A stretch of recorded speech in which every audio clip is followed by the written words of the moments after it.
moi c'est Caroline, je suis maman de 10 enfants. J'habite la banlieue de Gatineau et puis j'aime vous apporter dans mon quotidien pour vous montrer qu'on peut s'approcher de l'autosubsistance même si on n'habite pas à la campagne. Donc le mois passé, je vous ai fait faire le tour de tous les potagers que j'ai ici. Et puis, j'ai eu l'idée aujourd'hui de vous amener avec moi qu'on refasse un autre tour pour voir un mois plus tard comment les choses ont évolué. Donc, venez avec moi, on va faire le tour.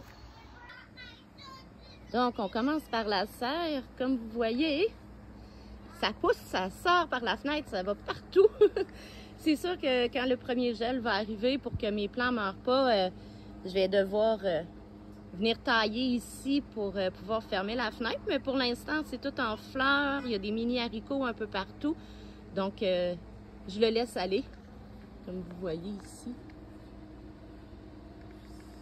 Donc, ça produit bien quand même. À l'intérieur, c'est la même chose. C'est la folie. On regarde comme il faut. Ah, ici, je commence à avoir des cornichons. Il y en a partout. Donc, je les laisse pousser un peu, mais ça sent rien. Ah, on a parfois des haricots. Déjà, ce matin, j'ai été voir les pois mange-tout. Et puis, j'en avais une vingtaine, 15-20. Mais les enfants ont sauté dedans et ont tout mangé. Donc, je ne peux pas vous les montrer. Comme vous voyez, c'est assez prolifique, il y en a quand même un peu partout. Il est arrivé un petit incident, en fait 2 petits incidents dans la serre au cours de la semaine dernière. Je vais vous montrer ça. Hop! On a eu un gros orage, puis ça s'est cassé. Donc il va falloir le remplacer. Puis en allant cueillir des pommes de terre un peu plus tard, il y avait une roche, je l'ai lancée sans regarder ce que je faisais. J'ai fait un trou dedans. Donc, j'ai 2 panneaux à remplacer, ce qui est vraiment pas rentable parce que c'est 100 $ du panneau. Donc, je suis pas très fière, mettons, de moi, mais c'est des accidents, puis ça arrive, coudonc. Ici, on est toujours à l'intérieur de la serre. Comme vous voyez, j'ai des tomates qui commencent à rougir. Ici, c'est un plant de tomates jaunes. On en a déjà cueilli 3-4. Je pense que j'en vois une au fond. Oui, juste là, elle est prête. Les tomates jaunes sont très sucrées, beaucoup moins acides. Ici, j'ai les piments forts. Eux autres aussi, ils vont super bien. On en a cueilli peut-être 6-7, je dirais, qui étaient rouges. Donc, c'est super encourageant. Donc, moi, je viens de voir un autre haricot juste là. Donc, à partir d'ici, on va aller au potager. Donc, on passe au potager principal. Ici, on a cueilli 2 plants de pommes de terre la semaine dernière. J'ai pesé, puis il me donne environ 1,4 livres par plant, ce qui est vraiment super. Ça, c'est les pois mange-tout. Comme je disais, j'en ai ramassé une 15aine ou une 20aine ce matin un peu plus tôt. Le céleri rave va très bien. Ici, le chou, j'en ai cueilli 3. J'en ai cueilli 3 la semaine passée. Il était prêt. Pour savoir comment un chou, s'il est prêt, on vient ici à la pomme. Puis quand, celle-là, là, il est prêt. Quand elle est bien serrée, quand c'est bien ferme, c'est pas la grosseur qui compte, c'est vraiment au toucher. Quand il est bien serré et bien ferme, il est temps de le récolter avant qu'il se sépare en 2. Donc, je vais venir faire ça ici tantôt. On passe au kale. Le kale aussi va très bien. J'ai pu faire un sauté ce week-end. Les enfants ont bien aimé, mais disons que papa et maman ont aimé encore plus. Là, ici, c'est le chou-fleur, pardon. J'en ai cueilli également qui était prêt. J'en ai d'autres ici. Je ne sais pas si vous voyez, qui va être prêt bientôt, mais il n'est pas encore tout à fait. Le céleri. Je suis donc contente. J'avais jamais fait ça avant. Donc, il va vraiment bien. il n'est pas encore tout à fait prêt à être récolté. Pour savoir si un céleri est prêt à être récolté, en hauteur, il doit faire minimum 45 cm. Et puis les petites tiges à l'intérieur doivent faire au moins 6 pouces. Donc, c'est pas prêt.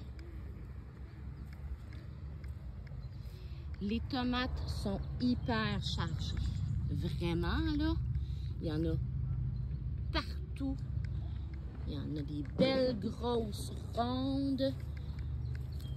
Ici, j'ai des tomates aussi pour faire des sauces. Comme celle-ci, ils ont moins de liquide.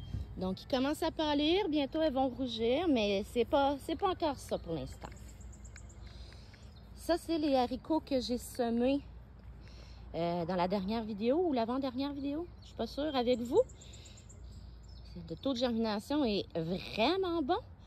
En tout, là, avec ces haricots-ci, plus ceux dans le stationnement, mon taux de germination, quand j'ai compté hier, j'en avais 200. Donc, on va en manger du haricot. Ici, j'ai des navets à col violet. Ça, lui, il est trop petit, mais lui, il est pas mal prêt. Donc, ça aussi, je vais devoir venir le cueillir tantôt. Les pommes de terre, comme ça, c'est pas bon. Il va falloir que je vienne les recouvrir parce que si elles deviennent vertes, elles deviennent toxiques. Le brocoli, on l'a récolté ensemble l'autre fois. Si je les garde comme ça, en terre, c'est que parfois... Ah, tiens, comme celui-là ici. C'est que parfois, ils vont refaire une mini-tête. Ils peuvent en faire 3 ou 4 mini-têtes tout le tour. Donc, ça me donne une seconde récolte, beaucoup moins prolifique, disons. Mais quand même, chaque petite récolte compte.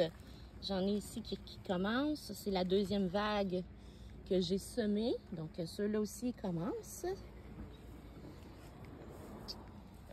Ah, ici, j'ai 2 plants de courgettes. Ah ouais, vous voyez, celle-ci est beaucoup trop petite. Celle-là est parfaite. Donc, on va venir la prendre. Comme ça. Ah, je crois que j'en ai une autre sur le second plan. Oui. Celle-ci. Ça aussi, c'est beau. Comme ça, voilà. Dans mon petit triangle aromatique. Camomille fait dur un peu, là, mais c'est pas grave parce que j'en ai encore de l'année passée. Et puis, elle va se ressemer, puis ça va devenir super beau l'année prochaine. La menthe. Le lemon balm est en folie. L'origan aussi. Ici, c'est la rhubarbe. Oh oui, j'ai été obligée de venir ramasser un peu d'échinacées. L'échinacée, en plus, là, il y a 2 jours, j'ai fait une belle tonte qui restait juste 2 fleurs. Donc, ça va bien de ce côté-là aussi. Ah, merci Boulette. Ah, c'est bien ici. De là, on passe au haricot. Super. Vraiment, là, tout en fleurs. Puis ici aussi, je commence à en avoir plusieurs plus petits. Donc, c'est les haricots. Et juste en bas ici, c'est un rang de carottes. Encore beaucoup trop petit pour faire quoi que ce soit, mais d'après moi, là, 4 semaines, 5 semaines, puis ça va être prêt. Donc de là, on va s'en aller dans le second potager. Au second potager, là, c'est une folie. C'est une gaffe que j'ai fait au printemps. J'ai semé les plants de tomates beaucoup trop serrés. Et j'ai eu, au fond là, en fait 3 plants de courgettes qui est repris spontanément, que j'ai jamais semé là. J'ai décidé de les laisser. Et honnêtement, je regrette un peu. Parce que là, c'est rendu difficile de se déplacer ici. Mais elles produisent. Donc, je les laisse là. Malgré tout, comme vous voyez, plusieurs fleurs. Comme ça, ici. Il y en a beaucoup, beaucoup, beaucoup. Principalement, c'est des fleurs mâles, à ce que je vois présentement. Comment les reconnaître, c'est facile. J'ai essayé de vous donner un contre-exemple. L'exemple d'une fleur mâle, c'est comme ça. Puis, je vais me diriger ici. J'ai essayé de voir si je suis capable de vous trouver une fleur femelle. J'en vois pas pour l'instant. En fait, la différence est simple, c'est que la fleur mâle est vraiment comme ça. La fleur femelle, on voit à la base un plus gros renflement que ça, qui indique que le légume va pousser. Donc, c'est ici. Ça, c'est les toutes premières carottes que j'ai semées cette année. Ça viennent bien, je dirais un petit peu plus grosse qu'un crayon. Donc, ça aussi, ça s'en vient. Les pots, un peu de laitue, plants de patates.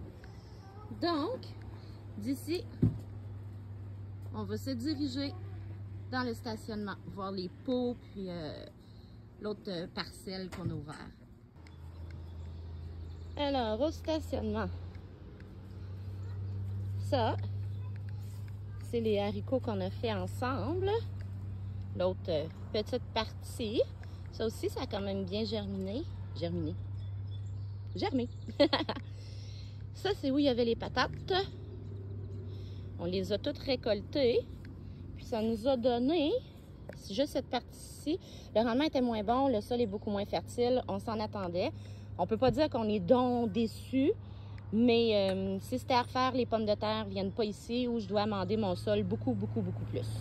Donc ça nous a donné un peu plus qu'un gros pot de 5 gallons, ce qui est quand même bien. Ça, c'est les oignons. Ça, là, ça n'a pas de bon sens. On les voit même plus. Il faut absolument désherber. Ça va être fait aujourd'hui, c'est sûr. Mais ils grandissent quand même bien. Ça sent bien, mon affaire, là. Ça, c'est triste. Vraiment triste. Mes plants de courge. Honnêtement, je suis déçue. J'ai essayé de mettre un peu de fertilisant naturel pour voir si je peux les rattraper. Mais les courges en pot, là, non. Ça fonctionne pas. C'est un gros non. Mais il reste des fleurs.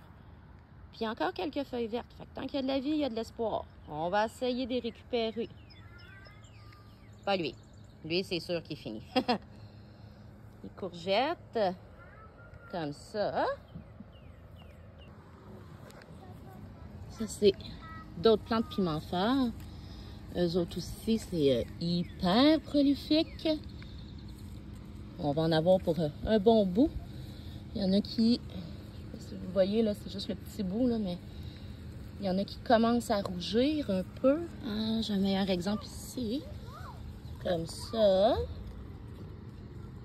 Vous voyez, ça rougit bien. Ils sont hyper forts. Ou c'est moi qui est plus tolérante, là, je sais pas trop.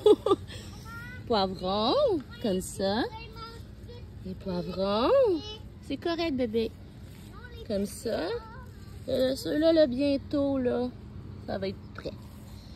Persil, ciboulette. Comme je disais, j'ai fait une tonte la semaine, pas la semaine passée, mais il y a 2 jours. Le panais, super. Les betteraves. Encore de la carotte. Celles-ci, je les plantais un peu plus tard, donc ils sont un petit peu plus petits. Mais ça aussi, ça va venir. Donc, il y a des succès, il y a des échecs, il y a des apprentissages. Mais c'est ça, hein, faire un potager, c'est toujours comme ça. On en apprend à chaque année. Donc, maintenant que vous avez fait le tour un mois plus tard, est-ce que vous voyez une bonne différence? Ça vous encourage à faire vos potagers vous aussi? Donc, laissez-moi des commentaires. Dites-moi ce que vous en pensez. Et puis, dans une prochaine vidéo, on va venir voir comment j'ai conservé les brocolis et les choux-fleurs que j'ai récoltés un peu plus tôt. Donc, on se revoit bientôt. Ciao!